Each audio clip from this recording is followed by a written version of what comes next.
Good morning, Skyler and Mark. Happy Aloha Friday. Happy Aloha Happy Aloha Friday, Friday. guys.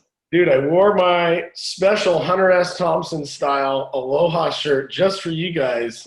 I love that, man. That looks good. Yeah, you like that? It's really Looking for a good. Halloween costume, but, why not wear it for Aloha You Friday? should Was wear that it part of all your day. Mexico attire? No, I wish. That's amazing. So what's going on today, guys? How you feeling? How you doing? It's Friday. What's up? Mark, how are you feeling, dude? Everything is great, man. It's great to be on here. And like I told you before we came on here, it's been really busy, which is great. Yeah. Tell us a little bit about what's been happening on your side of things, because it seems as though there really hasn't been a slowdown when, people thought or expected that there may be, or there might have been. It seems like in the last couple of months, things just continue to be on fire. So They really have. It's been full steam ahead. The great rates remain. There was a little bit of volatility with the election, a little bit of volatility with the vaccine, that kind of stuff. But the overall rate environment is still tremendous. It really is. I mean, the biggest challenge, and I'm sure Chad will echo these feelings, is really just in our industry a lack of inventory and borrowers getting frustrated because of the multiple offers and really sometimes going in very strong and still getting outbid in a big way. yeah, that's a really interesting point too, because at least for when the Federal Reserve said that they're going to keep rates, lower for longer, I think that really kind of prompted the rates to kind of almost continue to go down, right? Like it's kind of just slowly been on its way on the downside, and that just allows more people, who may not have been to afford buy a house, now they can, and they can afford the mortgage and everything. So it just, I think if this is going to be the norm for the next couple of months to maybe the next year, we're probably going to see continued,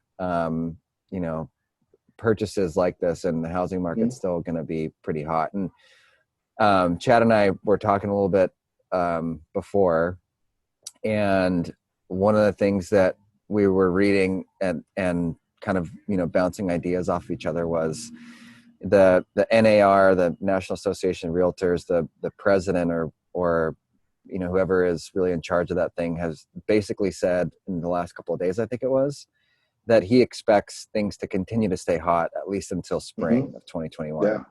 Yeah. And again, I think that really has to go, or that's pointed at the low rates that we do have currently. Yeah, it's a big driver, no doubt about it. And I mean, obviously there's, other circumstances like COVID and other things that keep but I mean, we don't really see an end in sight till through it at least second quarter of next year. Yeah. A lot of the economic forecasts, I mean, what you said, Skyler, are really just saying the exact same thing, that 2021 is going to be this phenomenal year in real estate, that people are feeling safe investing their money in real estate versus other types of investments. So maybe we'll see an uptick in, investment type properties. I'm not quite sure what will happen there, but it's like Mark said, I mean, and you said, the rates being low, the inventory being low, it's still, the feeding frenzy is still prevalent, and the multiple offers are still prevalent, and people are having to waive their appraisal contingencies in order to even get offers accepted. Mark and I are working on one now, and it came in low, and we had to do what we had to do because this client of mine and Mark's really wanted to buy the house. So, stuff's getting tricky for us as well because it's so competitive. So, it's a good problem to have, but it also creates other sorts of issues when the internal, systems and things we deal with on a daily basis, to get people the houses they want, especially on the buyer side. The sellers are sitting back and going, fuck yeah, send me the money, So it's interesting, and hopefully 2021 creates a little more inventory, but I don't see that happening yet. So I think that through this whole process, there will be inventory, but it won't be in the major cities. I think that there's probably going to be a lot of inventory in places that are really up and coming. You know, a lot of the tech a lot of the tech folks from Menlo Park and a lot of the large institutions and companies that we normally see in the news and whatnot.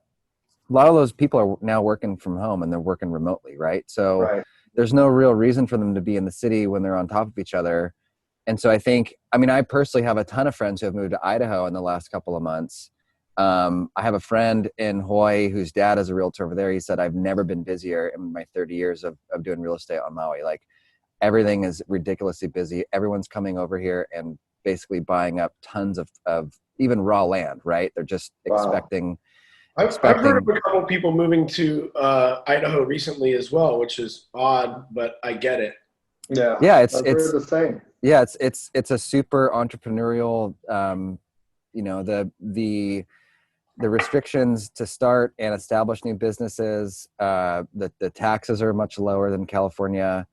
So those areas, the areas in which people go visit just to, like, you know, for a ski trip or something, they're actually, I think that's where we're likely going to see, you know, inventory and a lot of opportunity for real estate, especially if this kind of continues and the direction of the country is going in the way that it is. I think that even, you know, in the middle, in Wyoming and some of the other places like Utah, I think we're probably going to see a lot of those areas become, you know, more populated, which is great, because that in turn, the local community, the state does a lot better, you know, from an economic standpoint. So that I think is going to be pretty cool in the next couple of years here as things start to roll out. So, and I really quickly just want to touch on, you know, the market, because I think that the stock market has,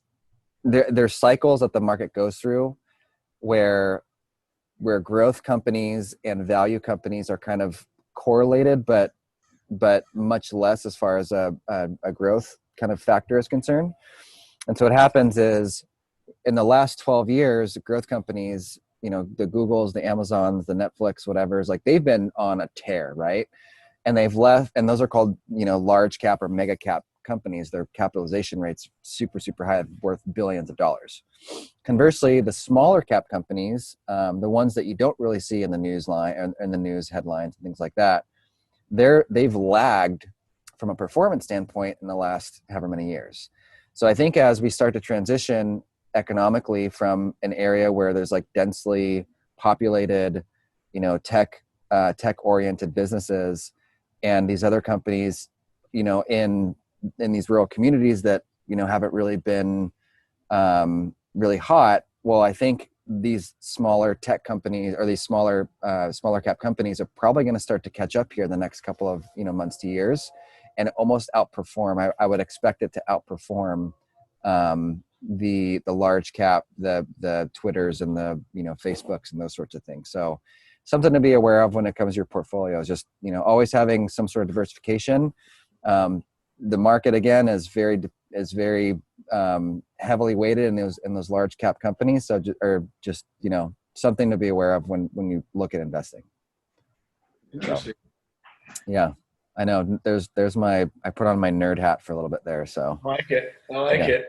But it is interesting to take note of. And with that, I know we talked about this a month or two ago on one of our Aloha Friday episodes, is that the uptick in people searching in rural communities for residential real estate was like a 32%, something like that, increase in places like, you know, Montana and Wyoming and Idaho. So there is something to be said for that. And I think I'm seeing somewhat of an exodus from California personally with sellers. I just had a seller move to Florida. You know, he's a little older and he's retiring, but he is obviously moving to Florida. Everything's cheaper. Taxes are cheaper. He bought a house for $230,000, sold his here for $600,000.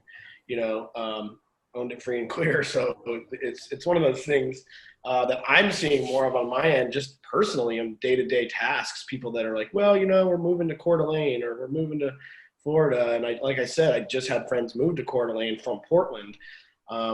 And they both are business owners, and it seems to be a great place for them and their family to, make more money and save more money and pay out less. So yeah, and I do think it's going to be interesting to see how this new transition from President Trump to President Biden, and how the political side of things and the policy side of things is going to change the trajectory of what we're going to be doing as the economy is concerned.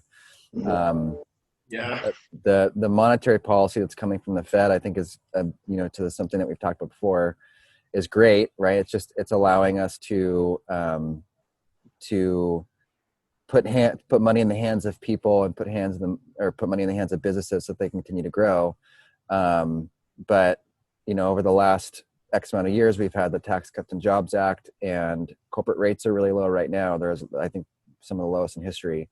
So as we transition into something, it would depend on who's in the Senate and all that other kind of stuff. But it's going to be interesting, you guys. Hold on. Love it. Hey, Mark, really quick, something on another topic. What are just back to the rates? I think people are always interested to hear about what rates are doing on a daily basis. Can you give us a kind of an idea of where rates are today for jumbo and for, conforming, non-conforming, et cetera? Yeah, of course. So conforming, still really great. I mean, you're looking at 15 years being in some cases in the low twos, 30 years being in the high twos, 2.875-ish for purchases and refis. As far as jumbos, for people that don't know about what a conforming versus a non-conforming is, that's a loan amount of 701. Yeah, so in San Diego County, our San Diego County high balance conforming limit is 701,500. Technically, the conforming limit in the U.S. is 510,400. So in other words, the best pricing is always at 510,400 loan amount or less. Right. And then it goes up from there. So I mean, if you're in a high cost area like San Diego County or like the Bay Area where it's even higher than us, I think theirs is 765-ish. There's going to be higher pricing. So maybe you'd be at the high twos for conforming high balance versus conforming at 510,400. Lately, especially, we've seen some really good opening up of great rates in the jumbo space too. For the right borrowers, as long as they qualify, we're seeing rates in some cases in the low threes now, which is great. Yeah, for jumbo, sometimes even in the high twos for jumbo. And for the layman, what is a jumbo? Just so people understand that. So again, anything more than 701,500 in San Diego is a jumbo. If it's Riverside, anything more than 510,400 is a jumbo. So it depends on the area, but in our area, anything more than 701,500 is a jumbo. Becomes a little bit more difficult, to get qualified because there are other considerations like reserves and some other factors with that borrower. But really, getting back to rates in general, they're still great, Chad. They really are. Let me ask you really quick, follow up with that. I know that there was a 50 basis point increase, right? Something like that per the government, I guess. To kind of process. For refis, to process refis. Are those rates that you're talking about, do those include that 50 basis point increase, or is that separate? So, I mean, remember, I'm being real broad as far as rates go, but yeah, we saw a 50 basis point increase, and it really, is for refis, and it probably affected rates in some cases by around 1/8 of a point. It really hasn't affected things because we're still at super low levels. And even though that was priced in, obviously it's still prices according to what the market is on any given day. So they go up and down, and really you've got so many people that are still, locked at 5%. I'm doing a refi right now for a guy who's at 5.625. I mean, and he's going all the way down to 3.125. So there's still great opportunities, and even with that little increase, and it hasn't affected our volume at all. Got it. And no, one more thing too. We said basis points. Maybe someone doesn't understand basis points, but it's basically a measure of a percent. So Right. 50 basis points is 1/2 of a percent. So it's 0.5 of 1%. So exactly. A lot of people thought of it as, hey, it went up 0.5%. It wasn't. Right. Right. Exactly. It wasn't that much. Right. Thank the Lord. Oh man. Well, dude, you guys, sounds like we have some serious work to do here today. So let's get back to it. You guys have anything else to add? Nothing really, rock and roll. 2021 is fast approaching. So anybody that's an independent or entrepreneur like us three, I think it's definitely time to keep your foot on the gas and just keep plugging away, because, like people are saying, next year is going to be even bigger and even better. So it's exciting coming into 2021 and just keep rocking and rolling. Cool. All right, you guys. Well, thanks so much. We'll do this again soon. Thanks, Skyler. It's always good to be on here, man.